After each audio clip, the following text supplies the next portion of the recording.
Hi, this is Joe from Manby Training Club, and here's a few thoughts on overtraining.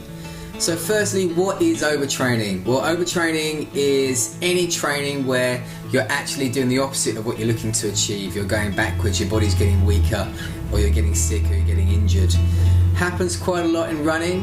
What you'll find is people train at 1,000% throughout the year, and then for half the year they're off with injuries with their Achilles, with their quads, with their hammies, with their glutes.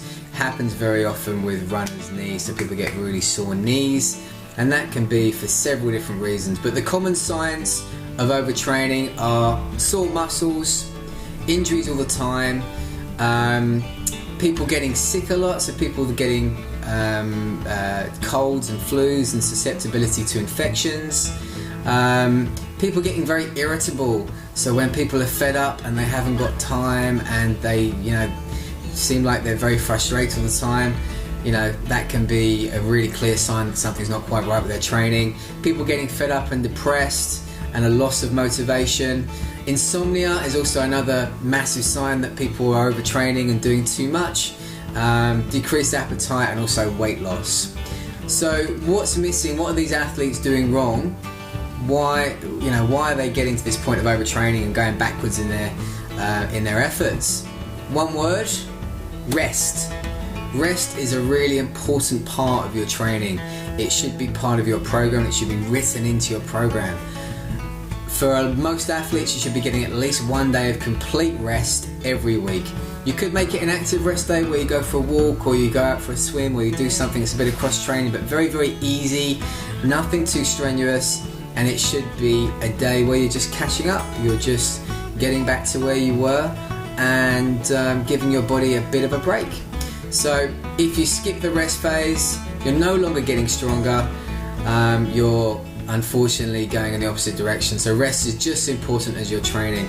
Overtraining can also be made worse by any of the following things. So people working high pressure jobs, getting flights all around Australia, getting flights all around the country, with a little bit of jet lag and working long hours, overwork, ongoing illness as well. Anyone that's going through illness and sort of training through that illness, that can cause overtraining. Menstruation, and lastly, poor nutrition. So if you're not eating the right foods and actually getting the nutrients into your body, if you're not feeding your body and feeding your muscles, and you're creating that deficit, which could lead to injury and overtraining and lots of issues, and that kind of, it spirals down. It really does get worse as you sort of go into overtraining. It's a hard lesson to learn. So what's the solution to overtraining? Quite simply, take a rest. Take a week off. Don't do anything. Don't do any sport. For some of us that can sound like hell on earth, because we need those we need that serotonin, we need that dopamine, we need those happy chemicals going through our body and going through our brain. So it can sound really difficult, but if it does sound very difficult to you to take a week off, it's probably a sign that you are in some form of overtraining. The second thing you can do is get a massage.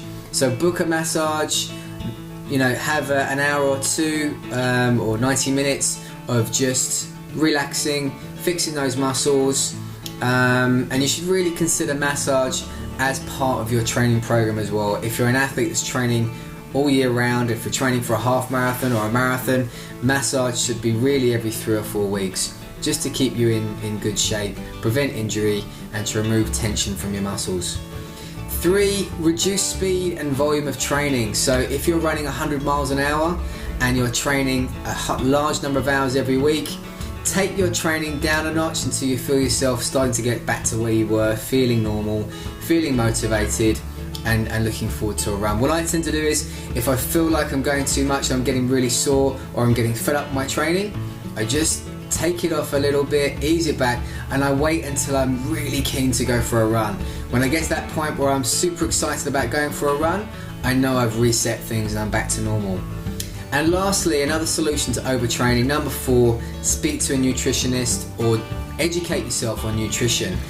Are you eating enough of the right foods? Are you actually feeding the muscles? Are you getting the nutrients into your body? And are you getting enough calories to fuel your body as well? If you're on a low calorie diet, you're restricting in some form, that's not going to be the best diet to keep you training consistently, to keep you improving. So rest is a massive part of your training. Make sure you rest and you include that in your weekly routine, and avoid overtraining, and happy running. Thanks guys, bye.